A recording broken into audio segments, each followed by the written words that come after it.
દિવસ સુધી ક્યાં હતો હું, શું થયું હતું મને, શું હતો મારો મોટો પ્રોબ્લેમ, 8 દિવસ સુધી ગાયબ. હવે વિડીયો આવશે કે નહીં?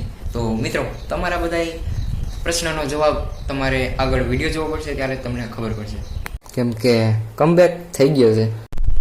તો કેમ છો મિત્રો? મજામાં. મારું નામ ચાર કે તમારું સ્વાગત છે આપણી ચેનલ આરકે લાઈફસ્ટાઈલ વ્લોગ્સમાં. તો મિત્રો, હમણાં તમને વિચાર આવતો છે કે આ ભાઈ હવે 8 દિવસ ત્યાં કેમ બ્લોગ નથી આવતા. તો મિત્રો, આપણે તો ડેઈલી બ્લોગ્સ મૂકવાવાળા છીએ, અને 8 દિવસથી આપણા ચેનલમાં વ્લોગ્સ એક પણ નથી આવ્યો. છેલ્લો બ્લોગ મેં જોયો એટલે 8 દિવસ પહેલાંનો હતો. તો એની પાછળ શું કારણ છે આજ હું તમને કહીશ.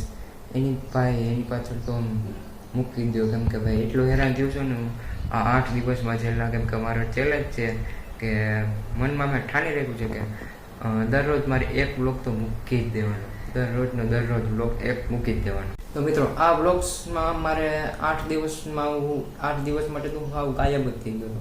કેમ કે મારી યારે એવી વસ્તુ થઈ ગઈ હતી કે મારા ફોનમાં એને ડિસ્પ્લે આમ ખુલતી જ નહોતી. આપણે ફોન ચાલુ કરીએ એટલે આપણે લોક ખોલી ફોનનો લોક ખોલ્યો એટલે થોડી વાર 1 થી 2 સેકન્ડ રહી ખાલી ફોન ચાલુ, તો પાછો બંધ થઈ જાય. એવી જ રીતે હું 8 દિવસથી હેરાન થાઉં છું, અને ફોન ખુલતો નહોતો. મેં તો હવે તો આપણી આ ચેનલ વહી ગઈ. મને એમ નહોતું કે નહીં ભાઈ આવી જાય આપણી ચેનલ, પણ સારું આવી ગઈ છે. આપણી પાસે પાસવર્ડ ને એવું બધું પડ્યું હતું જીમેલ આઈડી, એટલે આવી ગઈ હતી. અને આપણા ફોનમાં પ્રોબ્લેમ હતો, એના માટે આપણે 8 દિવસ ત્યાં બ્લોગ નહોતા મૂકી ત્યાં.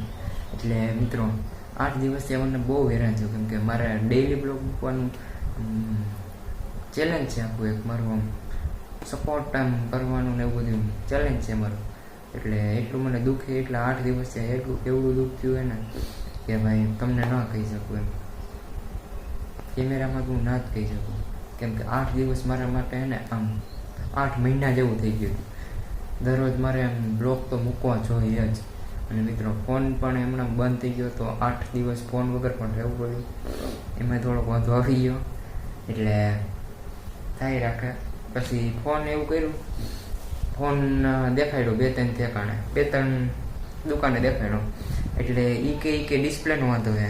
તો આપણે ડિસ્પ્લેનો તો થોડાક 3 થી 4 દુકાને બતાવ્યો, અને 2 દિવસ બધી દુકાને રાખ્યો, પણ એકેય દુકાનેથી થયો નહીં કે ડિસ્પ્લે ઓલું કરવું હોય ને એ તો કરી નાખું જે કરવાનું હોય.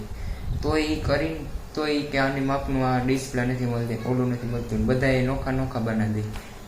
એક ભાઈ કે બેટરી એમાં નાખવી પડશે. મેં કીધું એ ટ્રાય કરીને ગયો, તોય ન ગયો.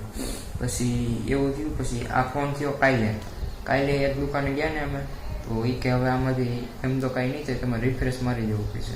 એટલે કે તમારો જે ફોનનો ડેટા હોય, તમારા ફોટો હોય, ગેલેરી હોય, વોટ્સઅપ હોય, ફેસબુક હોય, ગમે એ બધી એપ હોય, એ બધું વહી જાય, એમાંથી ડેટા વહી જાય, બધું આખો ફોન સાફ થઈ જાય. જેમ કે અમારે આમાં સ્ટોરેજ ફૂલ થઈ ગયું હતું, એના માટે એવું થઈ ગયું. અત્યારે ભાઈ સ્ટોરેજ હાવ ખાલી થઈ ગયું, 10 થી 12% છે. એટલે આપણા ઓછી રમવાળો ફોન છે, એટલે એવું થાય છે. અને આના વર્ષ પણ કેટલા બધા થઈ ગયા. જેમ કે કેટલા વર્ષ ખબર? આ ફોનના 7 વર્ષ થઈ ગયા છે. 7 વર્ષથી અમારી પાસે આના આ ફોન છે ભાઈ, વિચાર કરો તમે. અને એ જ ફોનમાં અત્યારે વિડીયો ઉતાર્યો, અત્યારે પાછો ચાલુ થઈ ગયો છે, એટલે હાલ્યું આપણે એમ.